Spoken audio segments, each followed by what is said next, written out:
نبی نے فرمایا قیامت کے دن میں اٹھوں گا، میرے دائیں طرف سے ابو بکر اٹھے گا، میرے بائیں طرف سے عمر اٹھے گا۔ حضرت بلال کی قبر ملک شام میں ہے، لیکن میرے نبی نے فرمایا بلال میرے قدموں سے اٹھے گا، مدینے سے اٹھے گا۔ ہائے ہائے، اب نے کہا لوگ پیدل چلیں گے، میں براق پہ چلوں گا، بلال میرے آگے سرخ اونٹنی پہ سوار چلے گا۔ جب میدان معاشر میں پہنچیں گے تو بلال اونٹنی پہ کھڑے ہو کے کانوں میں انگلیاں دے کے اذان دے گا۔ وہ اذان بلالی رہ گئی رسم اذان، روح بلالی نہ رہی، فلسفہ رہ گیا تلقین غزالی نہ رہی۔ وہ اذان بلالی ہم سب سنیں گے جب کہیں گے اشہد ان لا الہ الا اللہ، تو سارا میدان معاشر کا مرد عورت کہے گا سچ کہہ رہے ہو۔ جب کہیں گے اشہد ان محمد رسول اللہ، سارا میدان معاشر کا مجمع کہے گا سچ کہہ رہے ہو۔ اس دن بلال کی اذان سننا، وہ غلام ہو کر محبوب ہوئے، حبیب ہوئے، پیارے ہوئے۔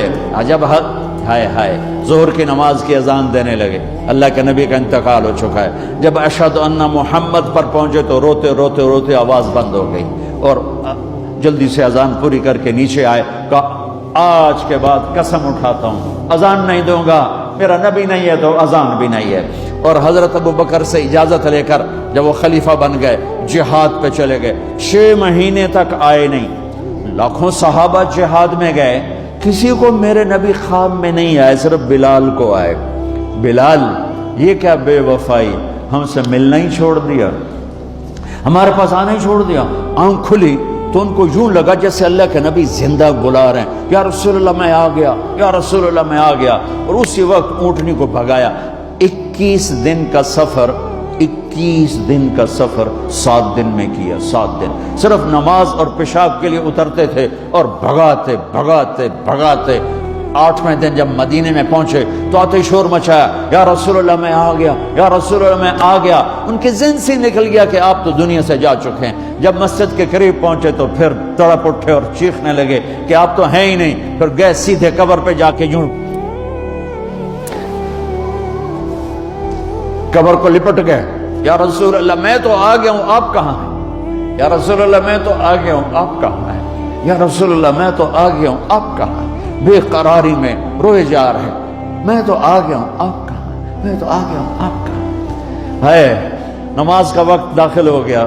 کون سی نماز تھی اللہ ہی جانتا ہے، اور سب کو پتا تھا بلال نے قسم کھائی ہے کہ اذان نہیں دیں گے، لہذا کسی کو جرت نہیں ہو رہی کہ بلال سے کہیں آج اذان بلالی سنا دے۔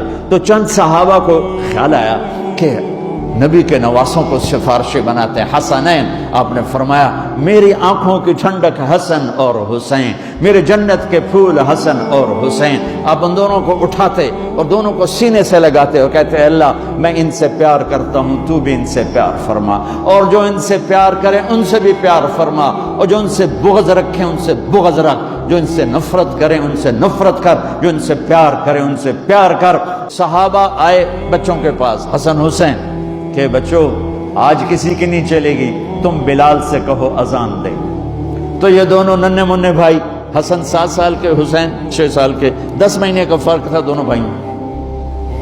چچا ایک درخواست، کہ میرے ماں باپ آپ پہ قربان، آپ درخواست کیوں کہہ رہے ہیں؟ آپ امر کریں، آپ حکم کریں۔ کہنے لگے جیسے آپ ہمارے نانا کے لیے اذان دیتے تھے آج ہمارے لیے دے دو۔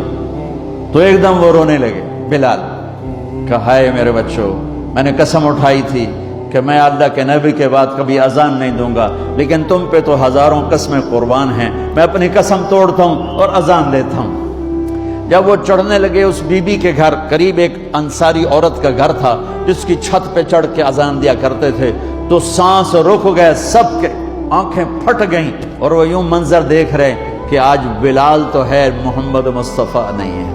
آج اذان بلالی تو ہوگی لیکن محمد مصطفیٰ کی جھلک نہ ہوگی۔ جب ان کانوں میں انگلیاں، جب انہوں نے اللہ اکبر کہا تو مدینے میں گھر گھر ماتم بچھ گیا، عورتیں بھی چیختی ہوئی گھروں سے باہر نکل آئیں، سارے مدینے کی گلیوں میں چیخ و پکار مچ گئی۔ اور یوں سب کو لگا جیسے محمد مصطفیٰ زندہ ہیں اور ان کا زمانہ ہے، لیکن آپ تو جا چکے تھے۔ یہ بلال کو جو رتبہ میرے رب نے دیا، یہ غلامی مصطفیٰ کی وجہ سے دیا ہے۔ آپ سب میرے بھائی بہن بیٹھے ہو، میرے بچے بچیاں بیٹھے ہو، اپنی زندگی کی قیمت لگاؤ، اور یہ قیمت پیسے سے نہیں ہے، پاؤنڈ سے نہیں ہے، ڈالر سے نہیں ہے، ڈگریوں سے نہیں ہے، یہ غلامی مصطفیٰ سے ہے، یہ محمد مصطفیٰ سے ہے۔